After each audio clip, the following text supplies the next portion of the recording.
O sistema está acuado. E quando isso acontece, uma pergunta começa a ecoar nos bastidores do poder. Quem vai ter coragem de enfrentar tudo isso de frente? O Brasil vive um momento de tensão institucional, insegurança nas ruas, escândalos bilionários abafados e uma sensação clara de que o país saiu dos trilhos. Enquanto isso, velhos nomes se repetem. Mas uma parte da direita começa a olhar para outro caminho. Romeu Zema não veio da política tradicional. Veio da iniciativa privada, governou Minas Gerais com discurso duro, metas claras e enfrentamentos diretos ao sistema. 0 parentes no governo, 0 privilégios e uma narrativa que incomoda muita gente em Brasília. Nesta entrevista, Zema fala abertamente sobre STF, segurança pública, indulto, Bolsonaro, direita em 2026, escândalos financeiros e até os limites do poder institucional no Brasil. Sem filtro, sem rodeios. É uma das entrevistas mais diretas que ele já concedeu e talvez uma das mais reveladoras sobre o que pode estar sendo desenhado para 2026. Agora, não é opinião, não é corte, não é análise. Veja você mesmo a entrevista completa. Tire suas próprias conclusões. Bom dia, Elisa. Bom dia quem está nos acompanhando. Um grande prazer estar aqui com você. A gente está aqui lhe recebendo e eu lembrei que desde o primeiro ano de CNN Brasil, a gente já teve o senhor em diferentes jornais, diferentes programas, mas sempre a gente conversando aqui e entendendo sobre, claro, o Brasil inteiro, mas Minas Gerais, tamanha potência e importância do Estado. Eu chamo o senhor de... Já chamei de governador, claro, mas poderia já dizer, olá, pré-candidato à presidência? Você fica à vontade, o que você quer, mas para obedecer a legislação eleitoral, pré-candidato, não pode ser candidato, senão você vai ter problema e eu também. Mas se nós já estivéssemos aqui no período eleitoral, já com a nomenclatura adaptada, eu já poderia chamá-lo então em 2026 de candidato? Candidato, pelo que eu sei, a partir do dia 4 de julho, que você vai poder chamar nós pré-candidatos como candidato. E a legislação é bem criteriosa. E aí, governador, como é que o senhor se encaixa nesse cenário ali, colocando-se à disposição para uma candidatura presidencial? Então, Elisa, em Minas nós tiramos o Titanic do fundo do mar, né? Porque o estado estava atolado, afundado, bem fundo mesmo. Obra do PT, e nós mostramos que é possível sim fazer esse resgate. E eu tenho algumas questões que eu falo que me diferencia dos demais candidatos, que eu venho do setor privado, a minha experiência sempre foi gestão. Peguei uma empresa pequena, ela cresceu mais de 100 vezes em 30 anos, gera hoje 5.000 empregos com carteira assinada, está lá funcionando, profissionalizada, com bons gestores. Resgatei Minas Gerais e você faz isso como? Com gente competente, com metas para cumprir e também com transparência. E já são 2 gestões, né, São 2 gestões. Fui reeleito em primeiro turno em 2022. O estado de Minas, Elisa, tem mais de 300 mil funcionários públicos do estado, na nossa folha, sem contar os aposentados. Sabe quantos parentes eu tenho no estado? 0. Sabe quantos parentes meu fornecem, vende para o estado? 0. E me parece que o Brasil precisa disso, porque tem gente que vai para a política para enriquecer, para distribuir favores para amigos, para familiares, e eu fui para consertar Minas Gerais. E o Brasil precisa ser consertado também. Você sabe aí a quantidade de problemas que nós temos. Essa conversa seria boa dentro do Congresso também, né, governador? Porque no Supremo também, você concorda? Nós estamos no momento ali delicado da República. Isabel Mega está com a gente. Jornalista, conhecedora de Brasil, mas nascida em Minas Gerais, o que nos traz ainda mais conexão aqui com o nosso entrevistado. Isabel Mega, bem-vinda à conversa. Oi, Elisa. Bom dia para você novamente. Governador, bom dia. Sempre bom ter o senhor aqui. Governador, eu ia já iniciar esse papo trazendo um pouco do cenário a nível nacional, da direita, mas queria pegar esse gancho da última fala do senhor, né? A gente tem alguns temas que vão pairando no ar neste início de 2026. Eu queria entender como o senhor enxerga como potenciais fatores que podem decidir, inclusive, o pleito, podem marcar os debates debates eleitorais nesse ano, né? Aqui nesse nosso início de conversa, já ficou, por exemplo, no ar um pouco do que a gente vai acompanhando os desdobramentos sobre o caso Master. Como é que o senhor vem acompanhando essa situação? O senhor acha que isso pode render desdobramentos a ponto de pautar os debates eleitorais de 2026? Bom, Isabel, esses desdobramentos são totalmente imprevisíveis, né? Só sabemos que tem muita gente graúda envolvida, como já tem ficado visível, muita gente que se beneficiava desse banco. Esse banco, vamos dizer, ele tem uma semelhança com um mensalão, né? Ele era um instrumento ali, parece que para poder estar distribuindo renda para alguns familiares de pessoas aí, alguns figurões da nossa República. E precisa ser muito bem apurado. Eu sou favorável a toda investigação. Quem vai pagar esse prejuízo, que já está superior a 40 bilhões de reais, é o brasileiro. Os bancos vão colocar esse valor lá, mas quem paga depois, no final, é o brasileiro, via tarifa bancária, via juros mais elevados. E nós não sabemos qual vai ser o desfecho. O que eu espero é que ninguém tente colocar pano quente, tentar abafar esse grande escândalo que me parece um dos maiores da história do Brasil. Né? Saiu aí ontem, hoje, supera o valor de Banco Nacional, de Bamerindos, mesmo corrigindo os bilhões lá da década de 90. Então é algo que precisa ser apurado, envolveu um banco estatal, envolve diversos figurões, como eu mencionei. Isso não pode ficar como outros escândalos, sem a devida apuração, sem a devida punição. E é tudo muito incerto. Quando me perguntam do cenário da eleição, eu sempre menciono que tem muita coisa ainda para acontecer nesses próximos 9 meses ainda, até outubro. E eu vi isso claramente em 2018, quando eu comecei minha pré-campanha governador com menos de 1% dos votos. Nós tínhamos candidatos que foram saindo no decorrer da campanha, outros que cresceram, outros que perderam votação. Então, é totalmente imprevisível o que pode acontecer até lá. Mas agora o que eu espero é que esse escândalo seja devidamente apurado. Governador, até aproveitando, aqui a gente fica nessa missão dupla, que é perguntar-lhe sobre Estado de Minas, como governador, mas também, lógico, nossa cobertura aqui nacional já projetar essas questões eleitorais. O senhor citou até agora há pouco a questão do Supremo Tribunal Federal, e aí quando a gente fala de cenário nacional, federal, a gente também fala de independência dos poderes, legislativo, executivo e o judiciário.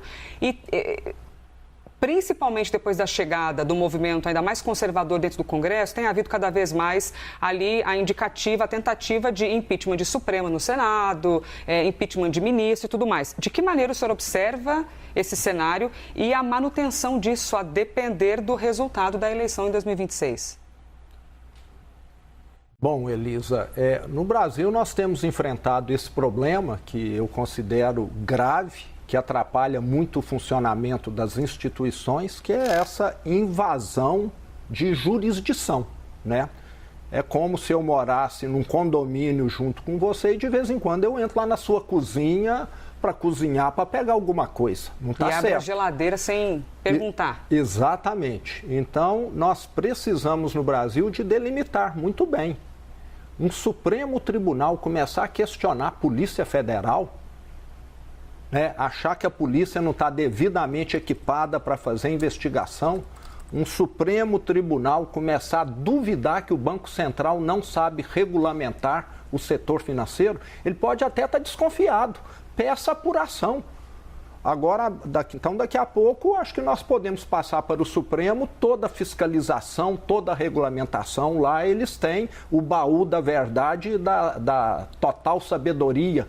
E não é isso que acontece. Nós precisamos respeitar. Nós estamos vendo essa invasão, isso é muito prejudicial para o funcionamento das instituições. Nós temos um Banco Central que merece ser respeitado, uma Polícia Federal que merece ser respeitada e assim por diante. E nós estamos vendo pessoas que, tudo me parece, em nome de tentar abafar alguma investigação, algum dado, começam a questionar quem de fato está fazendo o seu trabalho corretamente. No Brasil, nós precisamos seguir o caminho inverso. É dar poder para quem investiga. Nós somos o país da criminalidade, da bandidagem, da corrupção e estamos querendo agora deixar aqueles que fazem investigação, que fazem uma regulamentação para poder evitar isso, de agir com mais liberdade. Então nós estamos na contramão da história, estamos fazendo um retrocesso. Seguimos aqui ao vivo com o governador de Minas Gerais, Romeu Zema, também já afirmou aqui, sou pré-candidato à presidência. Então, seguimos aqui perguntando sobre várias questões. Isabel? Sobre o cenário presidencial, então, governador, a gente ouve uma defesa do nome do senhor em diferentes composições de chapa. Por exemplo, quando tínhamos um pouco mais de incerteza, e ainda temos uma relativa incerteza sobre quem seria o candidato escolhido pelo ex-presidente Jair Bolsonaro, a gente via um sonho do Centrão na formatação de uma chapa Tarcísio Zema.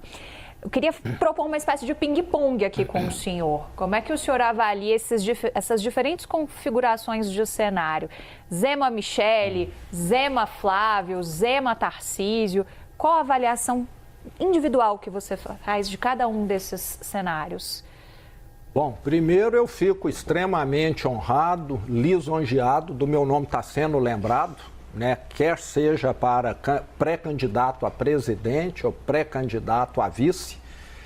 Acho que ambos são cargos muito relevantes.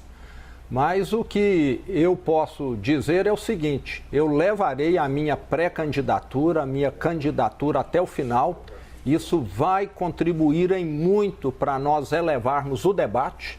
Eu sou um candidato que tenho ideias diferentes, sou um candidato que tem um histórico diferente, o único que foi empreendedor, que veio do setor privado, que, modesta à parte, criou 5 mil empregos que estão lá funcionando, e o Brasil precisa de empregos. Sempre dediquei a minha vida à gestão e fico muito satisfeito de nós termos bons nomes pela direita. Hoje, a esquerda, como há 40 anos, Elisa, só tem um nome, que graças a Deus está aí para aposentar já. E a direita tem diversos nomes e pessoas bem mais novas, às vezes até na casa aí dos 40 anos. E essa pluralidade, o senhor avalia que isso, na verdade, fortalece a direita? Fortalece. Você concorda comigo, e acho que qualquer um que acompanha a eleição, à medida que você tem mais candidato, você tem mais voto? Porque nem que seja o voto dele, ele está trazendo, concorda? E mais candidatos pela direita significa mais votos para a direita. E esses votos, Elisa, serão transferidos para o candidato que passar para o segundo turno. E eu já disse que qualquer que seja o candidato que estiver no segundo turno da direita, quer seja eu ou outro, eu estarei dando total apoio, como fiz em 2022. Eu ganhei para governador no primeiro turno, em 2022, na minha reeleição, e fiquei 3 semanas trabalhando pelo candidato da direita, que naquela ocasião era o Bolsonaro. E farei a mesma coisa esse ano. Eu tenho um compromisso com o futuro do Brasil. E o futuro do Brasil é, necessariamente, nós tirarmos de Brasília um governo irresponsável, um governo que gasta e que não tem nenhum plano de futuro, que só está preocupado em perseguir adversários políticos. Ainda na toada da pergunta da Isabel Mega, como vice, o senhor embarcaria nesta aventura federal, governador?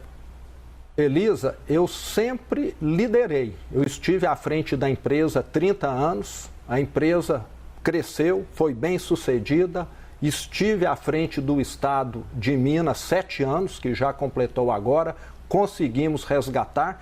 Então eu estou muito acostumado a montar times e dar objetivos para esse time executar. O senhor se veria mais confortável, então, na condição de uma liderança, de um candidato à presidência, exatamente não a vice? Exato. Irei até o final e se algum outro candidato vier a ser vitorioso, quem sabe eu posso contribuir também em algum cargo. Eu quero é contribuir com o Brasil. O senhor avalia que, de alguma maneira, pode haver uma mudança de rota e Jair Bolsonaro conseguir alguma alternativa na justiça e se tornar elegível, conseguir ser uma figura, ou o senhor realmente já observa o cenário de Jair Bolsonaro como uma figura que não faz parte de 2026?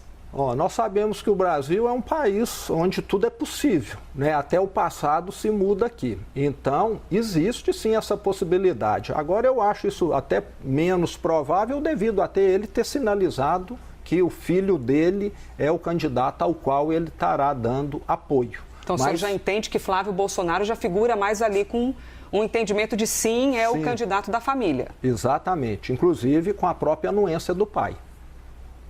Seguimos aqui com Romeu Zema, governador e pré-candidato à presidência da República. Isabel Mega.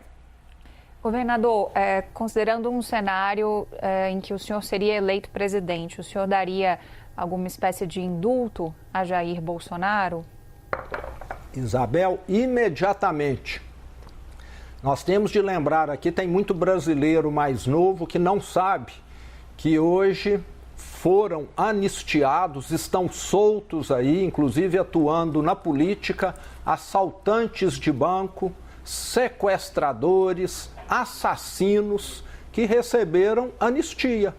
Agora nós não vamos dar anistia para quem sujou um monumento público com batom, para quem nunca levantou uma arma que a esquerda diz que estava elaborando, conspirando um golpe. Então, são dois pesos e duas medidas totalmente desproporcionais e nós temos, Isabel, de resolver o passado. Nós estamos carregando um peso. Nós estamos hoje num jogo onde cada um está com a mochila nas costas e o jogo não desenvolve. É preciso resolver essa questão para nós podermos olhar para o futuro.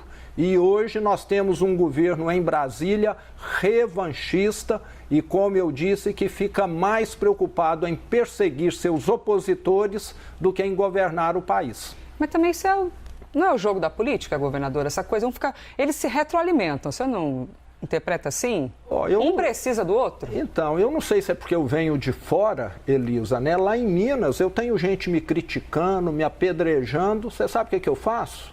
Eu coloco aqui falo, meu objetivo é aquele ali e tem funcionado. Gerei mais de 1 milhão de empregos com carteira assinada para os mineiros. Levamos para Minas Gerais mais de R$500 bilhão de investimentos privados. Tem um ditado, eu gosto muito de colecionar frases, né? Tem um ditado que fala o seguinte: você pode escolher caminhar o seu caminho ou ficar discutindo com os cachorros que latem, que ladram na rua.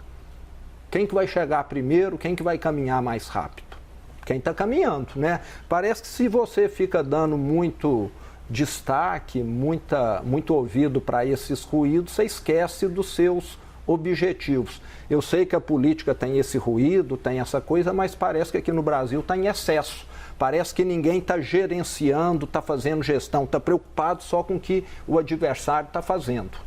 Em Brasília, a depender do setor, a saúde mental não está em dia. Realmente são adversidades impressionantes. Governador, deixa eu trazer segurança pública para a conversa, porque quando ocorrem aquelas pesquisas, o que você, eleitor, eleitora, população, considera que é o mais importante? Sempre oscila ali, economia e segurança pública, que ninguém gosta de sair na rua e não ter condição de se sentir seguro. Porque o novo ministro da Justiça quer tentar emplacar ou continuar a esteira de Lewandowski sobre a PEC da segurança pública, né? E isso já deu discussão para mais de metro, já ouvi muito sobre criticar várias questões, porque isso aqui é governo do Estado, mas o governo federal quer tentar ver de que maneira melhorar junto. Como é que está essa discussão do ponto de vista de Minas, nessa tentativa de evoluir em questões de segurança pública, mas vocês nos estados, alguns também dizendo, para lá, que quem fala de segurança pública no meu estado é a minha polícia. Sim. Elisa, eu gosto muito de trabalhar com fatos e não com opinião. E você sabe que os estados onde a criminalidade no Brasil é maior são aqueles governados pela esquerda. Um exemplo claro é a Bahia, onde a criminalidade mais cresceu, e os estados mais seguros, olha só, coincidentemente, são os estados governados pela direita. E nós vimos recentemente, né, diz que aquilo que a gente pensa inconscientemente, de vez em quando sai pela boca, né? E o presidente falou que traficante é vítima da sociedade. Então, enquanto nós continuarmos com essa visão de que bandido é vítima e não criminoso, que ameaça, que mata, que rouba, nós não vamos resolver o problema aqui no Brasil. Lá em Minas, eu deixei muito claro, se você é bandido, você vai pagar caro aqui. Nós tivemos uma operação em 2021, na cidade de Varginha, 28 criminosos alugaram uma fazenda, levaram um arsenal de guerra para lá, queriam fazer aquelas ações do novo cangaço, onde eles explodem agências bancárias, caixas eletrônicos, utilizando até escudo humano, por isso que eu falo que são terroristas. E a nossa inteligência detectou, teve um embate, saldo final, 28 criminosos mortos. Depois disso, você sabe o que aconteceu? Não teve mais a ação do novo cangaço em Minas. 260 ocorrências em 2016, o ano passado nós tivemos uma ocorrência. Então, criminoso, você não trata dialogando, você não trata com buquê de flores, você trata eles do jeito que eles te tratam, que é com arma. Até aproveitando, governador, e já abro novamente o espaço para a Abel, se eventualmente sua pergunta, Isabel, também tem a ver com segurança pública ou outro assunto, claro. Aqui no estado de São Paulo, a gente tem, e não quero perguntar para o senhor opinar sobre outro governador, não é aqui a nossa missão. Mas muitas operações da polícia no estado de São Paulo com muitas mortes e até Donald Trump criticando o excesso de violência policial no estado de São Paulo. O senhor avalia que a gente está no momento de encontrar o equilíbrio? Porque quem comete crime tem que ir preso. E a gente em sociedade está cansado da criminalidade. Sim. Mas os excessos da força policial, o senhor avalia que não existe ainda um meio termo para que a gente consiga levar esse ser humano que cometeu um crime para pagar pelo crime dentro da prisão? Eu sou favorável a manter criminoso atrás das grades. O problema é que no Brasil eles ficam soltos. Eu tenho um caso lá, na nossa polícia militar, que já me mostraram, uma pessoa que já roubou mais de 80 vezes telefone celular, ele está solto. Ele vai na audiência de custódia e é liberado. A justiça não funciona no Brasil para criminosos. E, na minha opinião, eles ficariam até mais seguros atrás das grades. Eu tive, ano passado, em maio, em El Salvador. É um dos únicos países do mundo, Elisa, onde a taxa de homicídios foi reduzida em mais de 99%, num espaço aí de 4 anos. Estão falando que os criminosos estão lá sem atender os direitos humanos, mas eu tenho certeza que eles estão mais seguros dentro da prisão do que se estivessem na rua. Lugar de assassino é atrás das grades. Agora, na hora que um policial vê alguém atirando, muitas vezes ele vai revidar. Se alguém representa o Estado, eu tenho certeza que não é o criminoso. Se alguém representa a lei, eu tenho certeza que não é o criminoso, é o policial. E, eventualmente, algum criminoso vai ser morto. Agora é estranho, quando o policial é morto, eles falam tão pouco. E lá em Minas nós temos casos. Aqui em São Paulo também, de policial. Sim, também. Que é alvejado por criminosos. Que estão trabalhando e morrem em serviço, claro, isso também não tem que ser desconsiderado. E a quantidade de inocentes? Aqui no Brasil, ano passado, eu me atualizei recentemente, nós tivemos mais de 35 mil mortes violentas. É a maior guerra que existe no mundo hoje em termos de mortes, é travada dentro do Brasil. E temos um governo que deixa criminosos soltos. Eu já fui assaltado aqui na Alameda Santos, a dois quarteirões aqui. Levaram o meu celular e você já deve ter sido e muita gente que está nos assistindo. E se o senhor sair com a equipe aqui, cuidado na Paulista, hein? Porque realmente o que tem de gente roubando celular em cima de uma bicicleta é uma coisa incrível. Isabel? Governador, vou trazer um pouquinho mais para a política novamente. Um dos fatos da política nessa semana foi o adiamento, agora com uma data remarcada, da visita do governador Tarcísio ao ex-presidente Jair Bolsonaro. Muito se falou sobre um gesto político que Tarcísio quis fazer ao desmarcar a data inicial. Qual é a leitura do senhor sobre esse fato?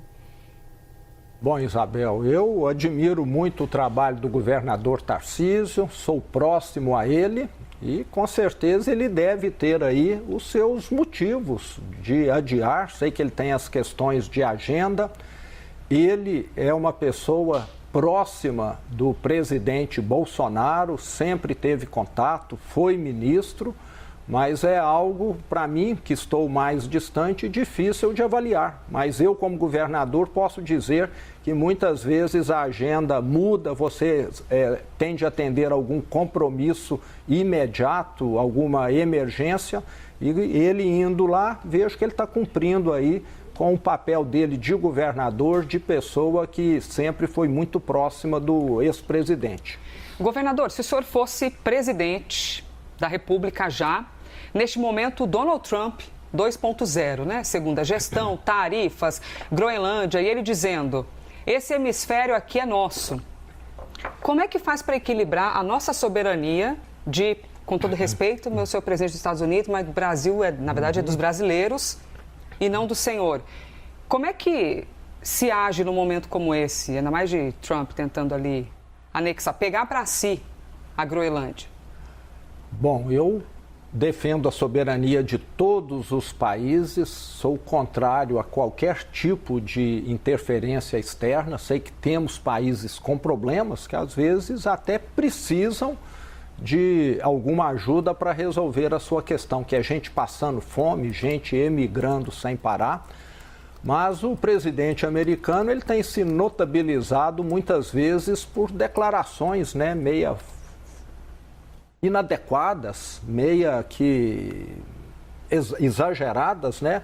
E acho que ele deve ser visto, Elisa, com restrição também, porque muitas vezes ele fala por falar, talvez para chamar a atenção, mas isso acaba atrapalhando em muito, né? E afinal de contas ele é presidente do país mais poderoso do mundo.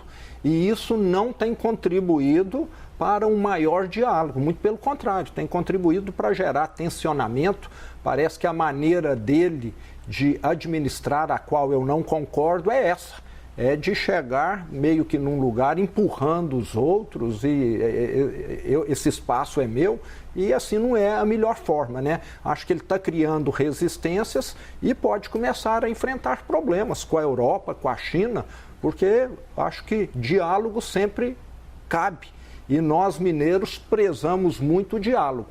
O senhor combate muito essa coisa de aumento de tarifa, cobrar menos imposto. Aí a gente vê Donald Trump avançando, não porque a gente vai tarifar e tudo mais. Então o senhor avalia que, na verdade, poderia resolver mais com diálogo do que ficar enchendo de tarifas as outras populações?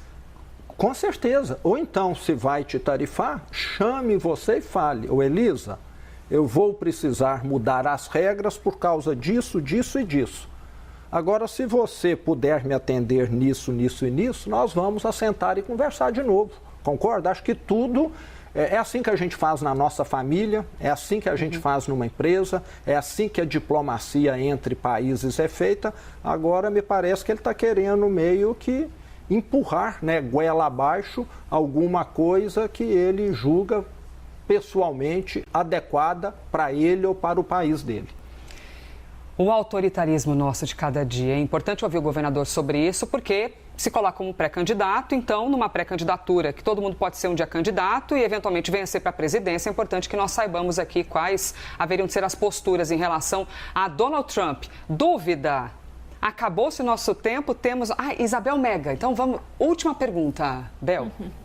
Vamos fechar olhando, então, para Minas Gerais, governador. A gente tem a indicação do vice do senhor, como nome do senhor para disputa em outubro, e uma direita também dividida, porque do outro lado tem Cleitinho, que nas últimas pesquisas tem largado na frente. Vocês estão conversando com Cleitinho? Como é que estão esses contatos? É possível que em algum momento vocês afunilem no primeiro turno já algum tipo de desenho que possa garantir a união da direita em Minas Gerais? Sim, Isabel. Principalmente o vice-governador Matheus Simões tem conduzido muito bem todo esse diálogo. Recentemente, ele se filiou ao PSD, o Partido Novo continua apoiando, fazendo parte dessa aliança. E o vice-governador Matheus Simões tem conversado muito com o senador Cleitinho, que é popular, que é bem avaliado. e nós estamos muito confiantes de que vamos estar caminhando juntos nesse ano de 2026. Lembrando que o Matheus Simões é o meu braço direito, está no governo desde 2020, nos últimos 3 anos como vice-governador, uma pessoa que tem uma capacidade excepcional, o raciocínio brilhante e que vai continuar resgatando Minas, levando Minas Gerais adiante. O senador Cleitinho, muito atuante, sempre defendendo o interesse de Minas e do Brasil, também tem o seu lugar, tem mais 4 anos pela frente como senador e é uma pessoa mais nova.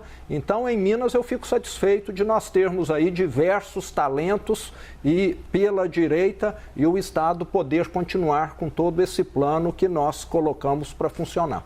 Muito bem, ouvimos aqui o governador de Minas Gerais, Romeu Zema. Agradeço demais. Disponibilidade, vir aqui, conversar sobre tantos assuntos diferentes, né, governador? Não te ofereci um café porque diante de um mineiro dá até vergonha. Vou tomar agora. Aproveite, tomara que façam jus ali, porque mineiro sabe demais plantar e fazer um bom de um cafezinho. Governador, muito obrigado.